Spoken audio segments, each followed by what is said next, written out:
जी आज हम 6.5 एक्सरसाइज करने जा रहे हैं बच्चों। ठीक है, 6.5 का क्वेश्चन नंबर 1 है। हमारे पास एक राइट ट्रायंगल दी गई है, इसमें आपने find value of x y and z. X y और जी की वैल्यू बच्चों आपने फाइंड करनी है। प्रीवियस लेक्चर जिन्होंने नहीं देखे वो देख लें, उनसे आपको काफ़ी आइडिया हो जाएगा। ठीक है, अगर आपको 6.1 2 3 4 ये वाले एक्सरसाइज आएंगी तब भी आप आगे वाले एक्सरसाइज को मैनेज कर सकते हैं। 6.5 है, यहाँ पे आपने बच्चों वैल्यू फाइंड करनी है एक्स वाई एंड जी की। ठीक है, राइट एंगल है, राइट एंगल आप जानते हैं मेरे पास बी कितने का एंगल बनता है, इस पे 90 डिग्री का एंगल शो होता है। ठीक है, 90 डिग्री का ये वाला एंगल होता है। पास एक लाइन वर्टिकली हॉरिजॉन्टली तो ऊपर कट कर रही हो, ठीक है, बिल्कुल स्ट्रेट फॉरवर्ड हो तो वहाँ पे 90 डिग्री का एंगल मेंशन होता है। तो मेरे पास x कोई वैल्यू नहीं है, z भी नहीं है, और y कितना दिया गया 4 सेंटीमीटर। आपने x और z की वैल्यू बच्चों फाइंड करनी है। यहाँ पे मेरे पास एक एंगल और भी दिया गया 30 डिग्री। कौन सा एंगल दिया गया अभी, एक 30 डिग्री एंगल दिया गया है। तो यहाँ पे आप मेंशन कर सकते हैं एंगल्स को। c से मुराद मेरे पास गैमा होता है, b से मुराद बीटा है। ठीक है, ये बीटा की वैल्यू है, और a से मुराद क्या भी अल्फा, a से मुराद क्या भी अल्फा। तो आप इनको ऐसे नाम भी दे सकते हैं। वैसे मैं ओवरऑल यहाँ पे थोड़ा सा मेंशन कर देता हूँ आपको। मेरे पास जो a आएगा ना, a उसको आप प्रेजेंट करते हैं अल्फा के एंगल से, b को रिप्रेजेंट करते हैं बीटा के एंगल से, और c को रिप्रेजेंट करते हैं गैमा के एंगल से। ठीक है ना, ये वाले आप पास इनके साइड्स हैं और ये वाले आप इनके एंगल को ऐसे ड्रा कर सकते हैं। तो C का मैंने गैमा लिख लिया बच्चों। ठीक है जी, गैमा आपके पास इस तरह B का बीटा है और A का अल्फा है। अब आपने यहाँ पे X और Z फाइंड करना है। मेरे पास Y दिया गया है, कितने एंगल दिए गए, मेरे पास 2 एंगल दिए गए हैं, अल्फा 30 डिग्री और बीटा कितना 90 डिग्री। एक बात आपने याद रख लेना जी, sum of 3 angles is equal to कितना होता है, 180 डिग्री की होता है। Sum of 3 angles, sum of 3 angles से मुराद alpha plus beta plus gamma.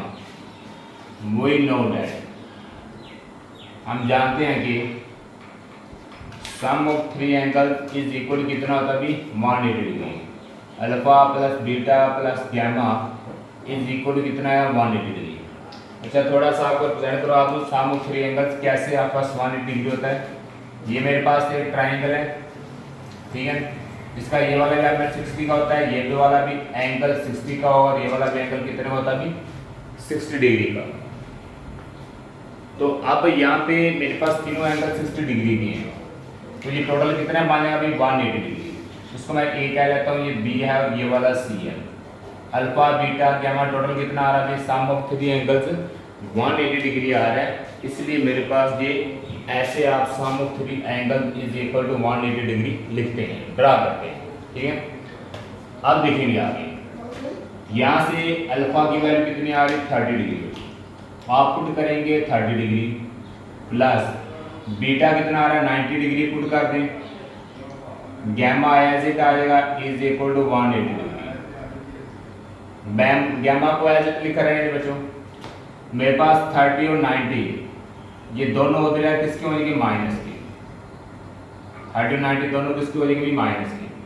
90 और 30 टोटल कितना हो गया आपके पास में, माइनस 120 डिग्री। 180 में 120 डिग्री निकाल दें, बकिया कितने बचेंगे भी।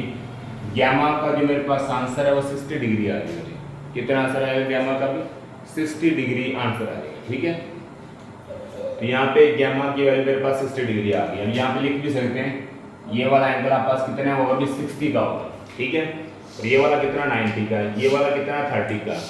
अगर आप इन तीनों को ऐड करते हैं 90 प्लस 60 प्लस 30, तो मेरे पास टोटल कितना बन जाएगा बच्चों, 180 डिग्री बन रहा है। ठीक है, 180 डिग्री बन रहा है। इस तरह आप इन एंगल्स को फाइंड करते हैं। इसके बाद आपने अब साइड्स फाइंड करनी है, एक्स जी और वाई वाई। ठीक है, कोई एक एंगल ले लें, जिस तरह मर्जी ले लें, चाहे आप अल्फा से ले लें, बीटा से ले लें, चाहे गैमा से ले लें, साइन में ले लें, कोस में ले लें, चाहे टैन में ले लें, आप उनकी वैल्यू को आसानी से फाइंड कर सकते हैं। कैसे, यहाँ पे ले लेता हूँ मैं sine alpha is equal to alpha का एंगल आप रिप्रेजेंट कर रहे हैं।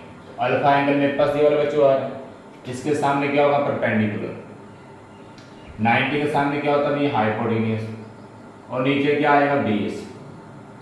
तो यहाँ पे साइन अल्फा इक्वल आएगा भी perpendicular over hypotenuse, perpendicular over बच्चों हाइपोटेन्यूज आएगा।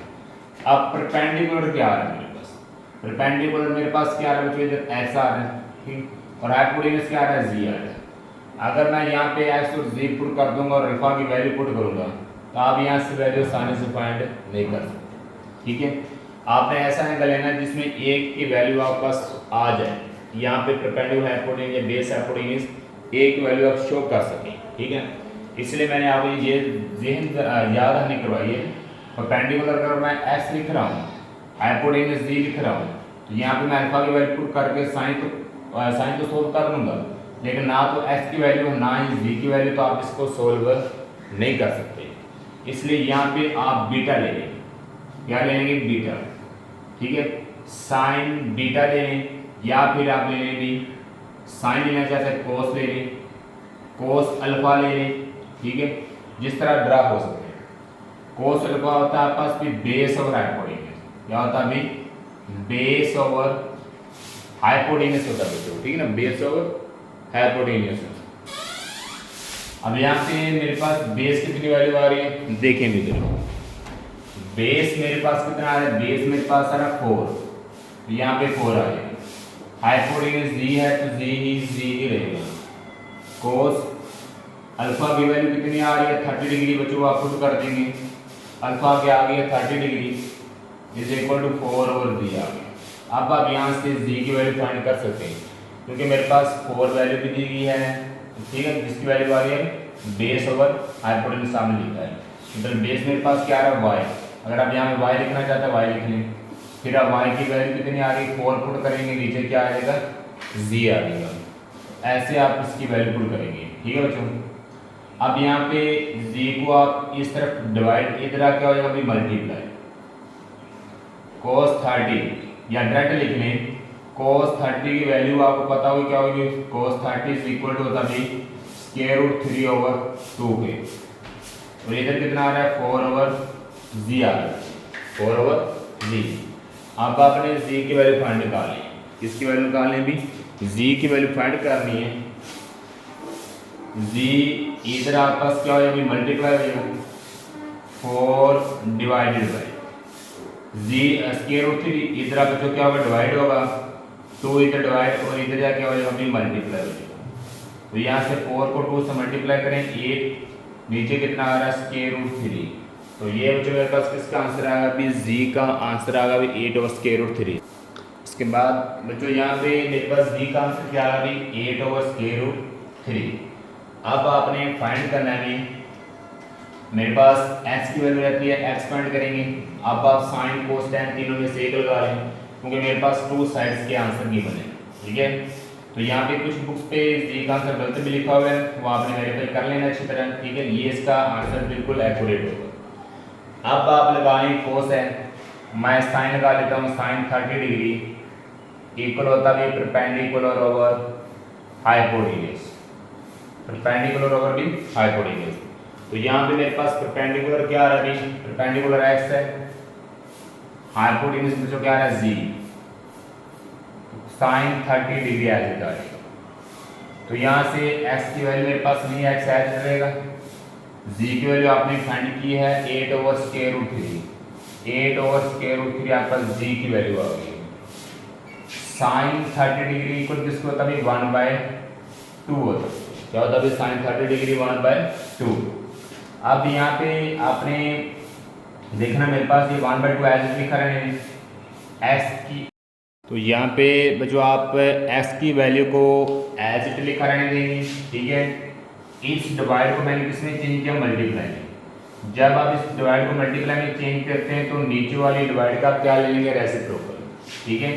स्क्वायर रूट 3 ऊपर आ जाएगा, 8 हमारे पास नीचे ले लेगा, ठीक है, क्योंकि मेरे पास x ओवर 8 और स्क्वायर रूट 3 है, तो आप x एज रहने देंगे, स्क्वायर रूट 3 ऊपर चला जाएगा और 8 कहाँ पे आ जाएगा नीचे।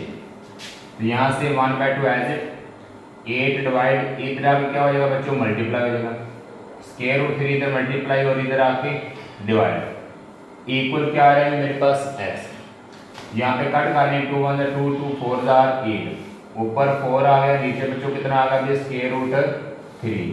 तो ये किसका आंसर है आपका सारा भी x का। अगर x का आंसर है, एक बुक है वहाँ पे x का आंसर ठीक लिखा हुआ है, लेकिन z का आंसर उन्होंने गलत लिखा हुआ है। अगर z का आंसर गलत होता तो ये हमारे पास x का आंसर सही ना आता। ठीक है, ये आपने वेरीफाई कर लेना। जो ये आंसर है x और z के बिल्कुल एक्यूरेट है, आपने इन कुलियों को मद्देनजर रखना। ठीक है, बिल्कुल इजी मेथड है। कुछ मेजरमेंट एंगल के लिहाज से भी करवाया था मेथड, वो भी ठीक है, लेकिन आपने इस पे ज़्यादा फोकस कर लेना। ये बिल्कुल इजी है, क्योंकि सारी एक्सरसाइज आप इससे इजीली मैनेज कर सकते हैं। इसके बाद इसका क्वेश्चन नंबर हम 2 करते हैं भी।